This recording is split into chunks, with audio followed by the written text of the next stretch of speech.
24 जनवरी 1966 एक फ़्लाइट चली बॉम्बे से यूरोप में वियना की ओर। ऑस्ट्रिया देश है, उसकी कैपिटल है वियना। रास्ते में इस फ्लाइट को फ्रांस से होते हुए जाना था, बट फ्रांस के पास एक पहाड़ी से टकरा के ये प्लेन क्रैश हो गया। इस प्लेन में 117 पैसेंजर्स थे और 117 के 17 पैसेंजर्स की डेथ हो गई। अब इन 117 पैसेंजर्स में एक शख्सियत इंडिया के लिए बहुत ज़्यादा खास थी, बहुत ज़्यादा स्पेशल थी। जी हाँ, उस शख्सियत का नाम है डॉक्टर होमी जहांगीर भाभा। प्यार से उनको डॉक्टर भाभा भी बोला जाता है। डॉक्टर भाभा वो शख्सियत हैं जिनकी वजह से इंडिया के पास आज न्यूक्लियर बॉम्ब्स हैं। इनको father of Indian nuclear programme बोला जाता है। तो बहुत बड़ी शख्सियत थे और बहुत बड़ा कंट्रीब्यूशन रहा है इनका इंडिया के न्यूक्लियर बॉम्ब्स के डेवलपमेंट में। अब जो प्लेन क्रैश हुआ, ये आज तक एक मिस्ट्री है कि वो जो प्लेन क्रैश था वो एक नॉर्मल एक्सीडेंट था, क्या वो एक हादसा था, या फिर वो एक सोची समझी साजिश थी। तो ये अभी भी बहुत बड़ी मिस्ट्री है। तो इस वीडियो में थोड़ा सा आज मैं डॉक्टर भाभा के बारे में आपसे बात करूंगा और मैं आपसे इस मिस्ट्री के अराउंड बात करूंगा। तो पहले बात करते हैं डॉक्टर भाभा के बारे में। डॉक्टर भाभा बॉम्बे में पैदा हुए और ये एक इनका जो बैकग्राउंड था काफ़ी रिच और इंडस्ट्रियलिस्ट बैकग्राउंड के थे ये। इनकी जो फैमिली थी वो उस टाइम पे जो टाटा ग्रुप है उनसे भी कनेक्शन थे इनके। और जो उनके फादर थे वो खुद ऑक्सफोर्ड के पढ़े हुए थे, काफ़ी पढ़ी लिखी फैमिली थी इनकी। और इनके फादर चाहते थे कि ये मैकेनिकल इंजीनियरिंग करे। इसके लिए इनको यूनिवर्सिटी ऑफ कैम्ब्रिज भेजा गया। यूनिवर्सिटी ऑफ कैम्ब्रिज पहुंचने के बाद इनका जो मन था ना वो मैकेनिकल इंजीनियरिंग में था नहीं। इनका मन था फिजिक्स की साइड पे, इनका मन था मैथ्स की साइड पे। तो इन्होंने मैकेनिकल इंजीनियरिंग छोड़ के वहाँ पे फिजिक्स की पढ़ाई करी और फिजिक्स में ये बहुत बहुत एक्सीलेंट थे। उस टाइम पे एक साइंटिस्ट थे नील बोर, आपने नाम भी सुना होगा इनका। तो नील बोर के साथ इन्होंने काम किया और इन्होंने एक पेपर पब्लिश किया था कॉस्मिक रेस के ऊपर, जिसकी वजह से इनको एक इंटरनेशनल फेम मिला और कई बार ये नोबेल प्राइज़ के लिए नॉमिनेट भी हुए। अब फिर वहाँ से वापस आए 1939 में इंडिया में कुछ टाइम के लिए घूमने के लिए। बट जब ये वापस आए तो उसके कुछ टाइम बाद वर्ल्ड वॉर 2 स्टार्ट हो गया। फिर इनको इंडिया में ही रहना पड़ा। अब इंडिया में आने के बाद इन्होंने न्यूक्लियर रिसर्च पे काम करना स्टार्ट कर दिया। 1945 में सेकेंड वर्ल्ड वॉर ख़त्म हुआ, यूएस ने बॉम्ब गिरा दिया था जापान के ऊपर। तो एक चीज़ तो सबको समझ में आ चुकी थी कि जो न्यूक्लियर पावर है ये काफ़ी ज़्यादा खतरनाक है।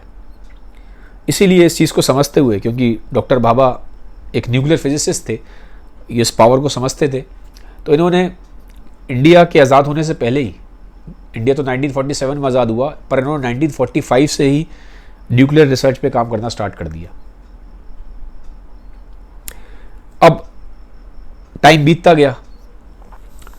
फिर 1949 में यूएसएसआर ने भी न्यूक्लियर बॉम्ब बना लिया था। तो 1965 आते आते जो हमारे पड़ोसी मुल्क हैं चाइना और पाकिस्तान, इन दोनों से ही जो हमारे रिलेशन थे वो अच्छे नहीं थे।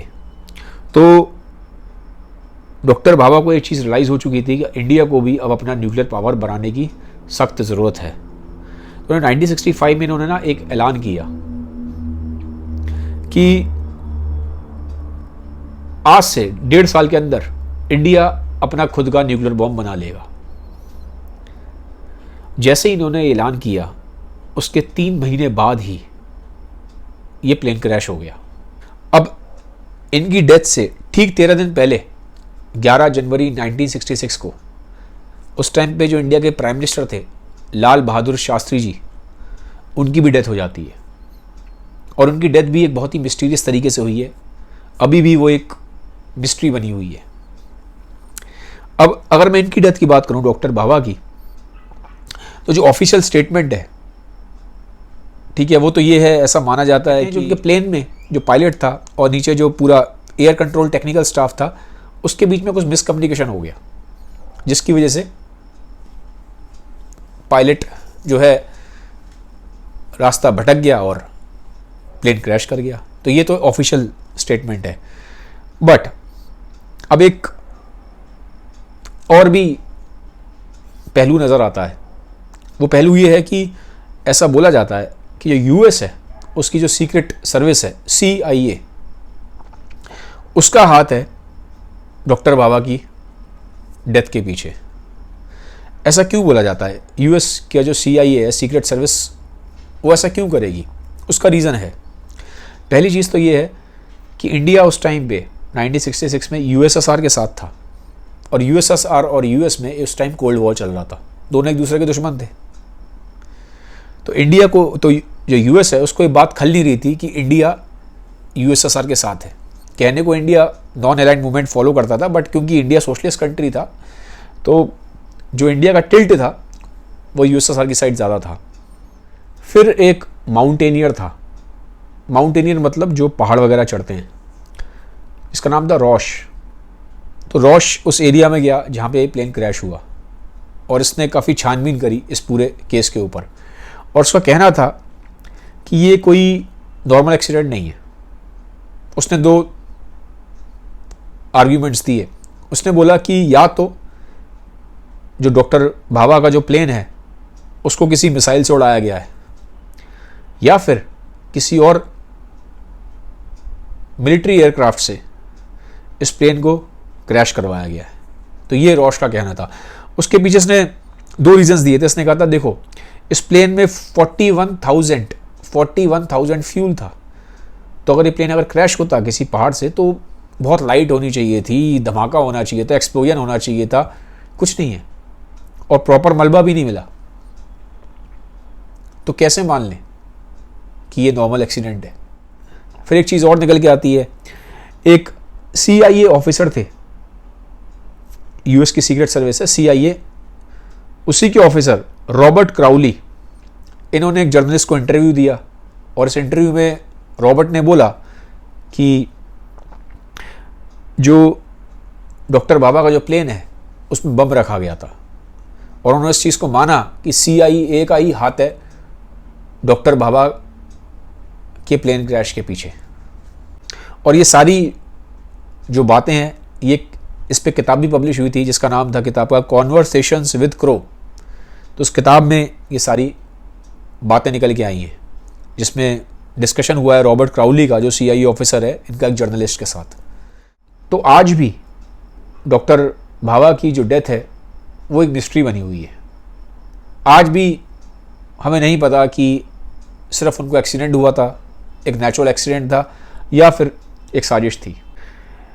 पर इतना ज़रूर है कि डॉक्टर भाभा की डेथ के बाद इंडिया को काफ़ी बड़ा झटका लगा, क्योंकि 1966 में जब इनकी डेथ हुई,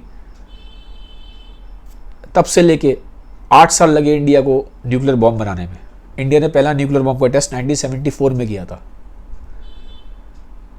लेकिन अगर डॉक्टर भाभा जिंदा होते तो बहुत पहले हमारे पास न्यूक्लियर बॉम्ब होता, हमें इतना वेट नहीं करना पड़ता। ठीक है, तो मैं बोलूँगा कि सच में ये एक बहुत बड़े हीरो थे। इंडिया में जो फाउंडेशन है न्यूक्लियर एनर्जी की, वो इन्होंने ही रखी है। इनके नाम पे आज भाभा एटॉमिक रिसर्च सेंटर है, और एक Tata institute of fundamental research है, वो भी इन्हीं का कंट्रीब्यूशन है। ये था आज का वीडियो। अगर आपको वीडियो अच्छा लगा है तो प्लीज़ इसको सबके साथ शेयर ज़रूर करिएगा। Have a nice day, bye bye, take care.